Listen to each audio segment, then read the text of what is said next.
जैसा कि हमने गीता के पहले अध्याय में जाना कि महाभारत के युद्ध को लेके कैसे अर्जुन का मन व्याकुल हो रहा है और वह श्री कृष्ण से कई सवाल कर रहे हैं, जिनका जवाब श्री कृष्ण ने गीता के अध्याय 2 में दिया है।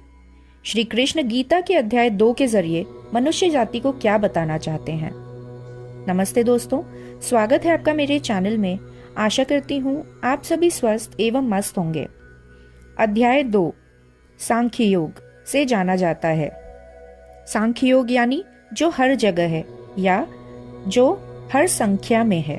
पहले अध्याय में जब अर्जुन अपनी दुर्बलता श्री कृष्ण को बताते हुए धनुष त्याग देते हैं, तब संजय हस्तिनापुर नरेश राजा धृतराष्ट्र से कहते हैं, अर्जुन के अस्त्र त्याग देने के बाद वासुदेव कृष्ण अब उनके प्रश्नों का उत्तर देना शुरू कर रहे हैं। वह कह रहे हैं, हे अर्जुन, तुझे इस समय ऐसा मोह क्यों हो रहा है? क्योंकि ना तो ये श्रेष्ठ पुरुषों को शोभा देता है, ना ही तुम्हारी कीर्ति बढ़ाने वाला है। हे अर्जुन, नपुंसक की तरह मत बनो। इस मन की दुर्बलता को त्याग, धनुष उठाओ और खड़े हो जाओ।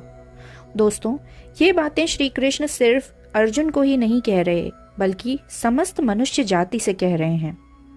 आपने भी देखा या अनुभव किया होगा कि जब बात अपनों की आती है तो इंसान मन से बहुत दुर्बल हो जाता है और उस समय हम यह भी नहीं सोच पाते कि हम जो कर्म करने जा रहे हैं उसका हमारे मन पर क्या प्रभाव पड़ेगा।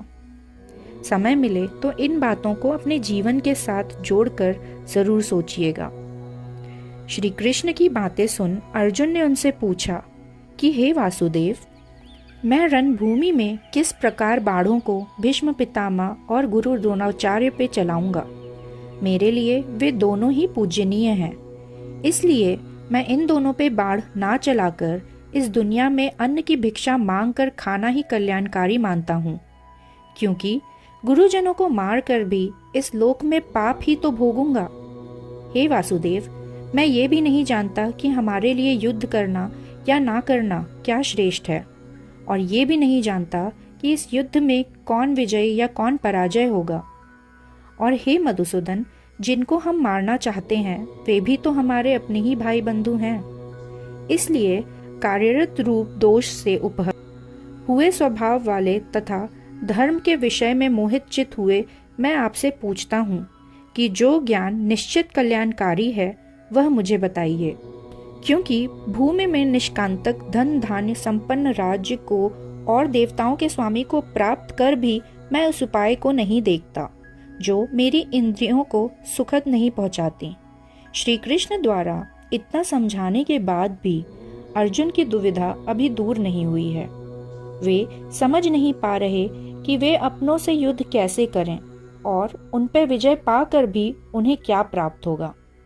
ये सिर्फ अर्जुन की मनोदशा नहीं है, बल्कि किसी के जीवन में भी ऐसी दुविधा आ सकती है। यदि परिस्थिति ऐसी हो तो उस समय उस व्यक्ति को श्री कृष्ण जैसा एक सारथी की जरूरत होती है, जो उसे इस परिस्थिति से निकाल धर्म के मार्ग पर चलना सिखाए। उधर हस्तिनापुर में संजय धृतराष्ट्र को बता रहे हैं कि निद्रा को जीतने वाले अर्जुन ने मैं युद्ध नहीं करूंगा ऐसा श्री कृष्ण से कह रहे हैं। तब श्री कृष्ण दोनों सेनाओं के बीच खड़े शोकाकुल अर्जुन से कह रहे हैं, हे अर्जुन, तुम उन लोगों के लिए शोक कर रहे हो जो शोक करने के लायक भी नहीं हैं, क्योंकि जिनके प्राण चले गए हैं उनके लिए और जिनके प्राण नहीं गए हैं उनके लिए भी पंडित जन शोक नहीं करते। ना ऐसा था कि बीते काल में वे नहीं थे, तुम नहीं थे या ये विपक्ष दल नहीं था युद्ध करने के लिए, ना ऐसा है कि ये सब कभी होगा भी नहीं। जैसे जीवात्मा का इस देह में बालपन, जवानी और बुढ़ापा होता है, वैसे ही अन्य शरीर की भी प्राप्ति होती है। उस अवस्था में धीर पुरुष मोहित नहीं होता। हे कुंती पुत्र, सर्दी, गर्मी और सुख दुख को देने वाली इंद्रियां और विषयों के संयोग से उत्पत्ति विनाशशील और अनित्य होती हैं, इसलिए उनको तुम सहन करो। ऐसा वीर पुरुष जो इंद्रियों के अधीन नहीं होता, जिसे सर्दी, गर्मी, सुख, दुख में सिर्फ एक सा ही अनुभव हो, वह मोक्ष प्राप्ति के लायक होता है। इस अविनाशी आत्मा का विनाश करने में कोई भी समर्थ नहीं है। इस नाश रहित अप्रमेय नित्य स्वरूप जीवात्मा के ये सब शरीर नाशवान कहे गए हैं। इसलिए हे भारतवंशी अर्जुन, तुम युद्ध करो। जो इस आत्मा को मारने वाला समझता है तथा जो इसको मरा मानता है, वह दोनों ही नहीं जानते कि ये आत्मा वास्तव में ना किसी को मारती है, ना किसी द्वारा मारी जाती है। ये आत्मा किसी काल में भी ना जन्मी थी और ना ही मरी थी, तथा ये ना पुनः उत्पन्न होने वाली है, क्योंकि ये अजन्मीय, नित्य, सनातन और पुरातन है। शरीर के मर जाने पर भी ये मारी नहीं जाती। जैसे मनुष्य पुराने वस्त्रों को त्याग कर नए वस्त्र धारण करते हैं, वैसे ही जीवात्मा भी पुराने शरीर को त्याग कर दूसरे शरीर को प्राप्त होती है। इस आत्मा को शस्त्र नहीं काट सकते, इसको आग जला नहीं सकती या जल गला नहीं सकता और वायु सुखा नहीं सकती, क्योंकि ये आत्मा अछिद्य है, नित्य, सर्वपयी, अचल, स्थिर तथा सनातन है। इतना ही नहीं, ये आत्मा अव्यक्त रहने वाली है। यह आत्मा अचिंत्य है और यह आत्मा विकार रहित कही जाती है। इसलिए हे अर्जुन, आत्मा के इतने गुण जानकर तुम शोक करने योग्य नहीं हो तथा शोक करना उचित नहीं है। और यदि तुम इस आत्मा को जन्म या मृत्यु मानते भी हो तो भी तुम्हारा शोक करना व्यर्थ है, क्योंकि मान्यता के अनुसार जो जन्मा है उसका मरना तय है और मरे हुए का पुनः जन्म भी निश्चित है। हे अर्जुन, संपूर्ण प्राणी जन्म से पहले अप्रकट थे और मरने के बाद भी अप्रकट होने वाले हैं। केवल जन्म मरण के बीच में ही प्रकट होते हैं। फिर ऐसी स्थिति में क्या शोक करना उचित है? कोई एक महापुरुष ही इस आत्मा को आश्चर्य की भांति देखता है और वही दूसरी ओर कोई और महापुरुष इसके तत्व को आश्चर्य की तरह वर्णित करता है तथा कोई अधिकारी पुरुष ही इसे आश्चर्य की भांति सुनता है तथा कोई कोई तो सुनकर भी नहीं जानता। हे अर्जुन, ये आत्मा सबके शरीर में सदा ही अवध्य है, अर्थात आत्मा का वध नहीं किया जा सकता। इस कारण से संपूर्ण प्राणियों के लिए तुम शोक करने के लायक नहीं हो। अपने धर्म को देखकर तुम्हें भय नहीं करना चाहिए, क्योंकि क्षत्रिय के लिए धर्म के लिए युद्ध से बढ़कर दूसरा कोई कल्याणकारी कर्तव्य नहीं है। हे पार्थ, अपने आप प्राप्त हुए और खुले हुए स्वर्ग के द्वार रूप इस युद्ध को भाग्यवान क्षत्रिय लोग ही पाते हैं। किंतु यदि तुम इस धर्म युक्त युद्ध को नहीं करना चाहते हो तो स्वधर्म और कीर्ति को खोकर पाप को प्राप्त होगे तथा भविष्य में तुम्हें सब लोग तुम्हारी अपकीर्ति के बारे में ही आपस में बात करेंगे। और माननीय पुरुष के लिए अपकीर्ति मृत्यु से बढ़कर होती है, और जिसकी दृष्टि में तुम बहुत सम्मानित थे, वे महारथी लोग भी तुम्हें भय के कारण युद्ध से हटा हुआ मानेंगे। तुम्हारे शत्रु तुम्हारे सामर्थ्य की निंदा करेंगे। तुम्हें बहुत से ना कहने योग्य वचन भी कहे जाएंगे। उससे ज्यादा दुख और क्या होगा?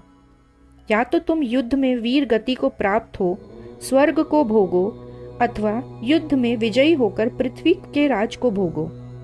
इस कारण हे अर्जुन, तुम युद्ध के लिए निश्चय करके खड़े हो जाओ। जय पराजय, लाभ हानि और सुख दुख को समान समझकर उसके बाद युद्ध के लिए तैयार हो जाओ। हे अर्जुन, अभी तक मैंने तुमसे जो कुछ कहा वह ज्ञान के लिए कहा, तथा अब जो मैं तुमसे कहने जा रहा हूँ वह तुम्हारे कर्म के लिए होगा। इसलिए मेरी बातों को ध्यान से सुनो। श्री कृष्ण ने अर्जुन से कहा, हे पार्थ, इस कर्म योग में निश्चयमिकता बुद्धि एक ही होती है, किंतु अस्थिर विचार वाले विवेकहीन सकाम मनुष्य की बुद्धियां निश्चय ही बहुत भेदों वाली और अनंत होती हैं। हे अर्जुन, जो भोगों में तन्मय हो रहे हैं और जो कर्म फल के प्रशिक्षक वेद वाक्य में ही प्रीत रखते हैं, जिनकी बुद्धि में स्वर्ग ही परम प्राप्तीय वस्तु है और जो स्वर्ग से बढ़कर कुछ नहीं है ऐसा सोचते हैं, वे अविवेकी जन इस बात को नहीं समझते कि वे बस जीवन के मोह में फंसे हुए हैं और उनका परमात्मा में निश्चयात्मक बुद्धि नहीं होती। हे अर्जुन, वे उपयुक्त गुणों के कार्यवत समस्त भोगों एवं उनके साधनों का प्रतिपादन करने वाले होते हैं। इसलिए तुम उन भोगों एवं साधनों में आसक्तिहीन वाला हो। जैसे सब ओर से परिपूर्ण जलाशय के प्रकट हो जाने पर छोटी जलाशय में मनुष्य का जितना प्रयोजन रहता है, ब्रह्म को तत्व से जानने वाले ब्राह्मण का समस्त वेदों में उतना ही प्रयोजन रह जाता है। तेरा कर्म करने में ही अधिकार है, उसके फलों में नहीं। इसलिए तुम कर्म करो, फल की चिंता छोड़ दो। तो हे धनंजय, तुम आसक्ति को त्याग कर तथा रिद्धि और सिद्धि में समान बुद्धि वाला होकर योग में स्थित हुए अपने कर्मों को करो, क्योंकि वेदों में कहा गया है कि जो कुछ भी कर्म किया जाए उसके पूर्ण होने या ना होने में तथा उसके फल में संभव रहने का नाम ही योग कहलाता है। तुम जब योग में लीन होगे तो सही गलत का फैसला स्वयं ही कर पाओगे।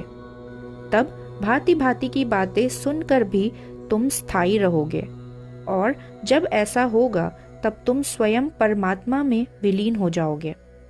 भगवान श्री कृष्ण की ये बातों को सुनकर अर्जुन बोले, हे वासुदेव, कृपया कर हमें ये बताइए कि समाधि में स्थित परमात्मा को प्राप्त हुए स्थिर बुद्धि पुरुष के क्या लक्षण हैं? वह स्थिर बुद्धि पुरुष कैसे बोलता है, कैसे बैठता है और कैसे चलता है? तब श्री कृष्ण ने कहा, जिस काल में पुरुष मन में स्थित सभी कामनाओं को भली भांति त्याग देता है और आत्मा से ही आत्मा में संतुष्ट रहता है, उस काल में वह स्थिर प्राज्ञ कहलाता है। दुखों की प्राप्ति होने पर जिसके मन में दुख नहीं होता, सुखों में जो निष्पक्ष रहता है तथा जिसके राग भय और क्रोध नष्ट हो गए हों, ऐसा मनुष्य स्थिर बुद्धि कहा जाता है। जो पुरुष सर्वथा स्नेह रहित रहता है, उस शुभ या अशुभ वस्तु को प्राप्त होकर ना प्रसन्न होता है और ना द्वेष करता है, वही स्थिर बुद्धि वाला होता है। जैसे कछुआ सब ओर से अपने अंगों को ऐसे समेट लेता है, वैसे ही यह पुरुष अपनी इंद्रियों को सब प्रकोपों से जब हटा लेता है, तब उसकी बुद्धि स्थिर मानी जाती है। हे अर्जुन, कभी कभी हमारी इंद्रियां भी बुद्धिमान एवं स्थिर बुद्धि वाले पुरुष को भी नकारात्मक सोच देती है। इसलिए अपनी इंद्रियों पर काबू पाना जरूरी है। विषयों का चिंतन करने वालों को ध्यान में बैठ इंद्रियों को काबू करने का अभ्यास करना चाहिए। तो इस प्रकार से श्री कृष्ण ने मानव जाति को उनके कर्मों और कर्तव्यों के प्राप्ति के प्रति सचेत किया तथा मन को स्थिर करने का भी मार्ग दिखाया। यही गीता का अध्याय 2 समाप्त होता है। आशा करती हूँ आपको ये वीडियो पसंद आ रहा होगा। वीडियो पसंद आए तो प्लीज़ हमें सब्सक्राइब कर हमारे वीडियो को लाइक और शेयर ज़रूर करें। हम फिर जल्द ही लौटेंगे गीता के अध्याय 3 के साथ। तब तक के लिए नमस्कार।